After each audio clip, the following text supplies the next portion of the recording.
특히 요즘 들어서 여러 데이터들을 보면 뭐 컨퍼런스 보드에서 그쵸. 나오는 소비자 심리 지수라든가 음. 또 제조업과 서비스업 경기를 확인할 음. 수 있는 PMI 지수를 보는 그쵸. 사실 이런 것들이 다 심리 지표거든요. 그쵸. 아직 2 월까지의 혹은 2-3월 정도의 경기 지표를 확인한 건 아니에요. 도널드 트럼프 대통령이 취임한 이후에 실물 경기 지표를 명시적으로 받아든 건 없어요. 근데 심리 지표가 어쨌든 꺾인 건 사실입니다. 그래서 이것으로 인해서 좀 생각보다 미국 경제도 좀 스태그플레이션에 가까운 경기 침체가 시작되는 거 아니냐 하는 공포감이 이미 반영됐고 그게 주가를 좀 조정시킨 역할을 상당 부분 했습니다. 거기에 중국발 AI 전쟁 네. 요것이 한 네. 몫을 한 거라고 예. 생각하는데 어떻게 보십니까? 이런 예. 현상들을? 최근에 보면은 방금 이제 교수님 좋은 지적하셨는데 네. 사실은 우리가 리테일 세일즈를 제외하고는 전부 다 대다수가 센티멘트 얘기죠. 네. 센티멘트고 특히나 미국 자체가 미 이코노미 얘기할 때 우리가 컨섬션이 중요하기 때문에 컨섬션에 영향을 미치는 개인들의 어떤 센티멘트가 굉장히 중요하게 되는데 말씀드린 데 최근 주가가 흔들리고 이렇게 뭐 했지만은 사실은 팩트를 뜯어보면은 실제 데이터가 그런 게 아니라 저스트 심리 상태만 얘기한 거고 그러면 본격적인 이제 우리가 경기 침체 우려감이나 이거는 실제 리얼 데이터가 꺾인 시점이 진짜 본 게임이 되는 거고 아직은 저스트 그냥 이런 거라는 거죠. 그래서 근데 과연 인제 소비자들이 생각하는 게 이렇게 최근에 꺾여 내려가는 게 '자 트럼프 이대로 그대로 밀고 가시면은 문제가 됩니다.'라는 어떻게 보면 그 대다수의 군중들이 판단하는 거고 네. 근데 그게 아니라 여기서 아까 말씀드렸지만 스캇 버센틀필드한 재무부 장관이란 친구들이 잘 매니지한다고 하면은 네. 소프트 랜딩이 되겠지만은 소비자들이 현재 우려한 방향대로 그대로 간다고 하면은 일정 꺾일 것 같고 네. 그러면은 사실은 저는 이건 현재 움직이는 거는 전혀 본 게임이 아니라고 생각합니다. 그냥 네. 심리적으로 왔다 갔다 하는 그런 우려감의 차원이지 사실은 우리가 이제 이런 거 연준의 금리 인하가 금년에 지금 마켓에 형성돼 있는 건 한 25p 정도였다가 최근에 며칠 사이 움직이니까 선물 시장이 약간 더해서 조금 더 있지만은 사실은 항상 얘기지만 결국 연준은 시장을 따라갈 수밖에 없다는 거죠. 그러니까 연준이 뭔가 그 포워드 루킹해서 먼저 선제적으로 '아 이렇게 가면 문제가 될 것 같으니까 선제로 하자.'는 고 기대하면 안 되죠.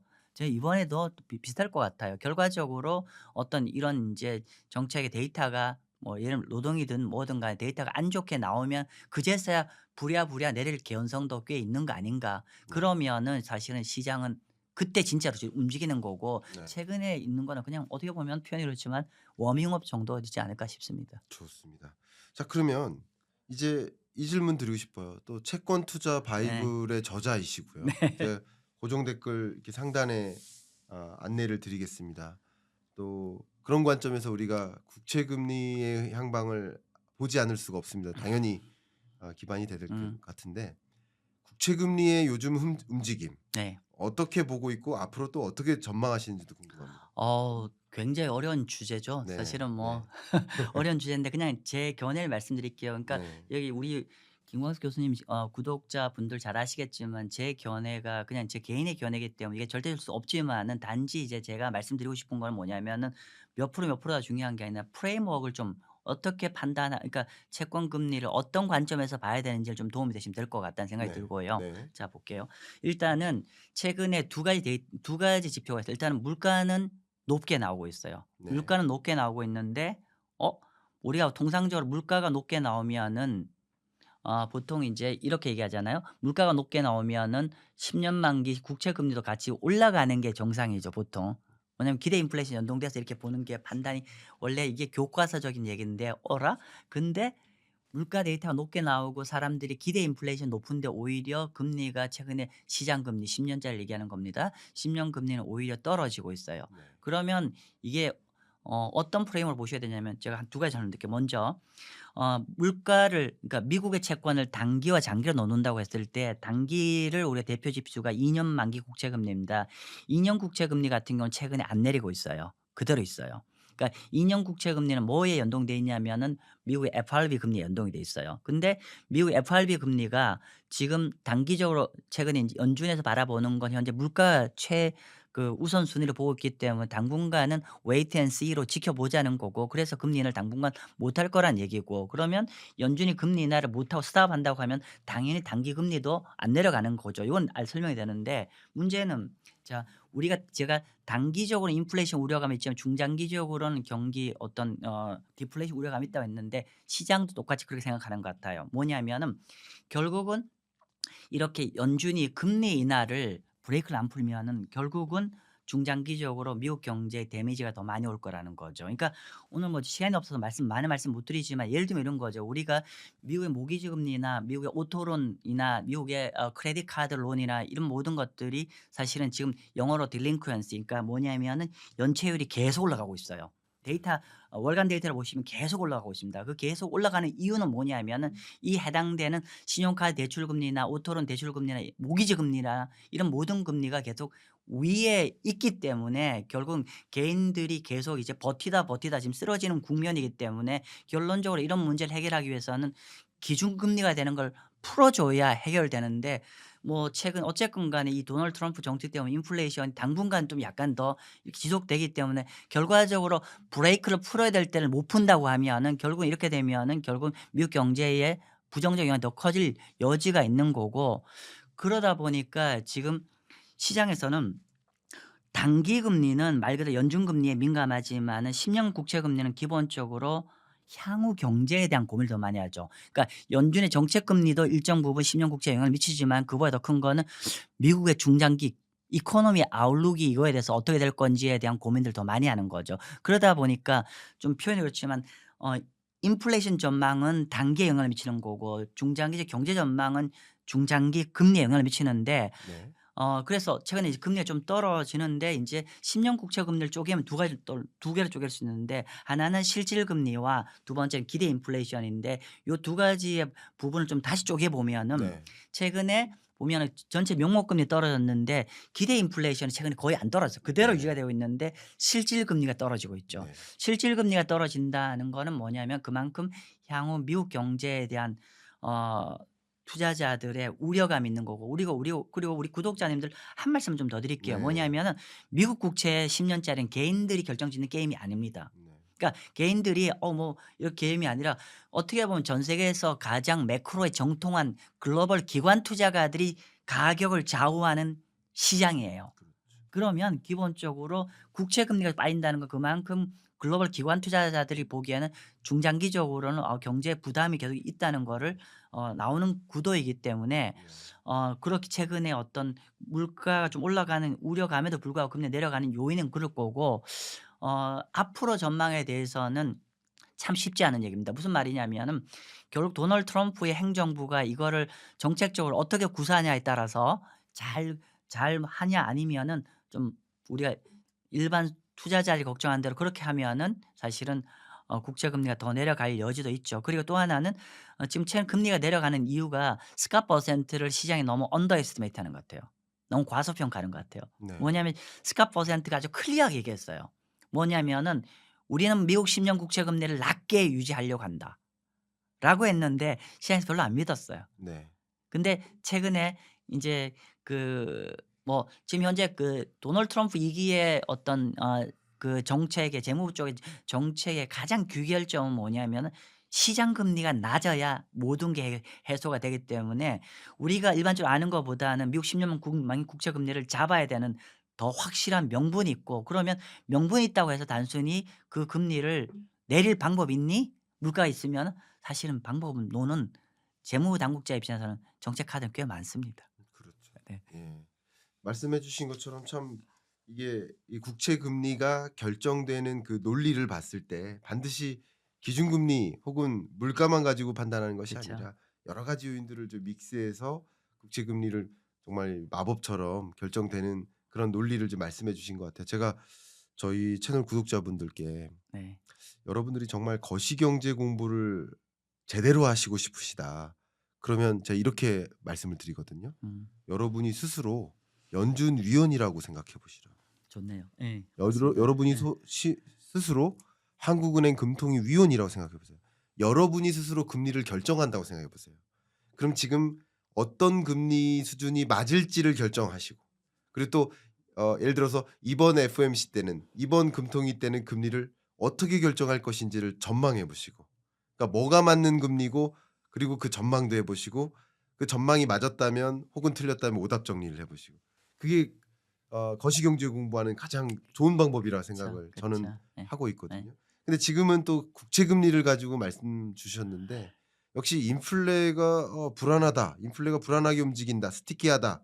이렇게 생각되니까 금리 인하 어려울 것 같다라는 생각이 있다면 국채 금리가 높게 유지돼야 되는데 또 한 가지 중요한 요소가 말씀을 길게 해 주셨습니다만 짧게 하나로 본다면 어쨌든 미국 경제가 레벨 다운 되지 않을까. 아 하드 랜딩이든 뭐 로프 랜딩이든 뭔가 랜딩하지 않을까 하는 10년물 국채 금리나 이런 장기 금리는 미국의 펀더멘털 그 자체를 그쵸. 보여주다시피 맞습니다. 하니까 예. 그래서 지금은 이 물가적인 요소보다 경기적인 요소에 따라서 조금 더 국채 금리가 조정되는 모습이다라고 일단은 그림을 그려 볼게요. 네네. 말씀을 제가 네. 한번 정리를 해 본다면. 네네. 그러나 여전히 미 재무부가 어떻게 움직일지에 따라서 종지를 잡기가 네. 어려우니까 사실은 전망 자체가 어렵기도 하다. 그쵸. 그러나 제가 이렇게 한번 말씀드려 볼까요? 국채 금리가 기준 금리의 향방과 단기적으로는 따로 놀더라도 어쨌든 이 기준 금리에 수렴하는 모습이라고 저는 보고 있거든요. 그렇죠. 그쵸? 그렇죠. 그 예. 부분 예 동의하십니까? 그럼요. 그러면 지금 어찌어찌 하더라도 기준 금리를 결정짓는 그 수장은 파월이고 기준금리를 결정지을 수 있도록 하는 환경을 제시하는 사람은 그 수장은 트럼프라고 봅니다. 예. 쉽게 말하면 물가 여부를 보면서 금리를 결정하는 수장은 금리 결정자는 파월이지만 금리를 결정할 수 있게 금리를 인하할 수 있게 환경을 마련하는 물가를 안정시킬지 여부를 결정하는 사람은 사실은 트럼프다라고 했을 때 이 부분 질문드리겠습니다. 네. 나 반드시 인플레이션 잡겠다라고 네. 취임사 때 음 선언했고 그게 음. 첫 번째 정책 방향이었습니다. 네. 그리고 트럼프의 영원히 버릴 수 없는 하나의 정책 기조가 제로 금리 환경을 만들겠다. 음. 그러니까 이게 두 가지가 같이 가는 거라고 보거든요. 네. 그러니까 물가는 트럼프가 잡는 것이고 음. 그리고 트럼프가 금리 인하하는 것이 아니라 금리 인하 환경을 유도하는 것이라고 봤을 때 음. 의외로 지금 인플레이션 공포가 있는 상황이지만 실제 인플레이션 현상이 안 나타나면 네. 지금 우려하고 있는 금리 인하 멈췄다라는 생각이 깨질 수도 있다는 거죠. 네. 저는 이 시나리오를 그리거든요. 그쵸. 이 근거 한 가지만 말씀드리고 대표님의 해석을 여쭙겠습니다. 근거 중에 하나가 제가 길게 말씀드릴 수도 있지만 짧게 하나가 연준 위원들의 공통된 발언이 그 트럼프의 공통된 발언이 FMC 회의 성명서상에서 공식 의견이 뭐냐면 관세와 인플레이션 간의 관계를 규명할 수 없다. 그 관계를 규명할 수 없기 때문에 지켜보겠다는 거예요. 그러니까 트럼프 취임 이후 3월부터 관세 전쟁이 본격화된다라고 했을 때 그럼 그 관세 전쟁에 따라서 인플레를 단기간이라도 자극할지 아니면 초창기부터 인플레 자극이 없을지는 3, 4, 5, 6월 동안 지켜보고 금리 결정을 하겠다라는 것이거든요. 그 의미부터 저는 굉장히 중요한 함의가 놓여 있다고 생각합니다. 근데 지켜봤는데 인플레 자극 안 음. 하네?'라고 하면 시장의 움직임이 또 급격히 이렇게 움직이지 않을까요? 어떻게 보십니까? 그쵸. 뭐 말씀 주신 대로 연준은 사실은 우리가 두 가지 그러니까 노동과 물가인데 어쨌건 간에 인제 사실은 우리가 여기서 최근에 노동이 어쨌건 간에 당분간은 바로 급전직하로 실업률이 바로 점프는 안 할 환경이 되어 온 상황이 물론 긴 그림에서 노동 시장이 계속 악화된다고 저는 생각하는데 단지 이제 좀 단기적으로는 금리 그러니까 노동 시장 실업률이 안 올라가는 상황이고 미국의 연준 입장에서는 당분간은 여기 안 쳐다보고 물가만 좀 쳐다볼 수 있는 여건이고 근데 물가가 어쨌건 간에 이제 결국은 이제 도널드 트럼프 정책의 어떤 결과의 불확실성 때문에 연준이 웨이트 앤 씨를 하는 거기 때문에 네. 뭐 저는 100% 동의를 합니다 교수님. 뭐 그렇게 보고 그렇군요. 있습니다. 아 좋은 말씀 네. 감사합니다. 그러면 우리 대표님께서 이미 그 뭐 채권 투자 바이블이라는 책을 통해서 어떻게 채권 투자를 해야 되는지 조언도 많이 해 주시고 또 GB 투자자문 또 대표님이시다 보니까 이번에 채권 EMP 펀드 예. 또 런칭하셨잖아요. 이거 설명 한번 해주세요. 이거 예. 되게 예. 관심이 많으실 것 그러니까 같아가지고요. 사실은 인제 뭐 이게 3월 달에 인제 출시 예정이고 뭐 네, 근데 뭐 그냥 제가 그 상품이 나온다는 거보다는 제가 여러분들한테 우리 구독자님한테 제가 그 안에 실제로 투자를 할 때 좀 팁을 좀 가져갔었으면 네, 좋겠다는 네, 차원이고 제가 그 채권 EMP 펀드라는데 채권 EMP는 뭐냐면은 국내 상장 채권 ETF에다가 이렇게 여러 종목을 포트폴리오로 투자를 하는 건데 근데 우리가 이제 구독자님 이렇게 하시면 좋겠어요. 예를 들면 어떤 분들은 미국의 중장기 채권 ETF만 투자하시는 분이 있고 또는 어떤 분은 또 한국 국채만 투자하시는 분이 있고 또 어떤 분들은 미국 경제에서 좋을 것 같으니까 그러면 채권 중에서 미국 주식하고 같은 방향으로 가는 미국 하이힐드 채권이 좋을 것 같다. 뭐 이런 것들이 시중에서 많이 나오고 있는데 제가 드리고 싶은 팁은 뭐냐면은 한국과 미국을 동시에 투자하십시오. 네, 라는 얘기입니다. 무슨 예, 말이냐? 우리가 보면은 제가 지난번 방송에 나와서 와서도 그런 말씀 드렸는데 저는 작년까지만 하더라도 기본적으로 원래 스탠스는 미국보다는 한국이 더 매력적이다. 그때 네, 너무 기억나요. 네, 교수님 네, 네, 이거 불행한 얘기인데 예, 채권 경제가 투자 관점에서 그렇죠. 예, 그래서 제가 굳이 우리가 태평양을 건너가지 않고 주식 투자로 태평양을 건너가지 않고 한국에서 투자 유망한 게 있다. 그건 바로 주식이 아니라 네, 채권이라고 채권이다. 말씀드렸는데 그만큼 경제가 안 좋아서 그렇다는 말씀드렸는데 근데 한국에 대한 견해는 동일합니다. 한국의 견해니까 중장기적으로 저희는 잠재성이 떨어질 걸 보기 때문에 한국 경제는 매력적인데 문제는 한국 채권 지금 들어가고자 하는 분들한테 불편한 건 뭐냐 금리가 너무 떨어져 있어요.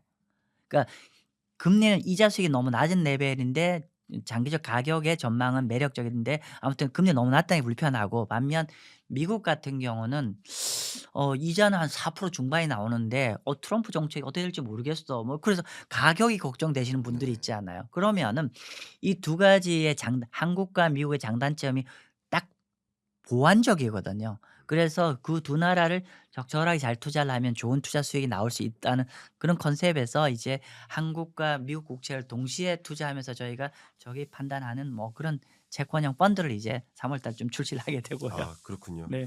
그 펀드 좀 기대 많이 하겠고요. 네. 어 제가 여러분들께는 채권 투자 바이블이라는 그 책 그리고 지비 투자자문 네. 그 회사 링크 이 예예. 두 개를 네. 고정 댓글 상단으로 올려다 드릴 테니까 여러분 관심 있으신 분은 또 찾아봐 음. 주시면 음. 좋겠습니다.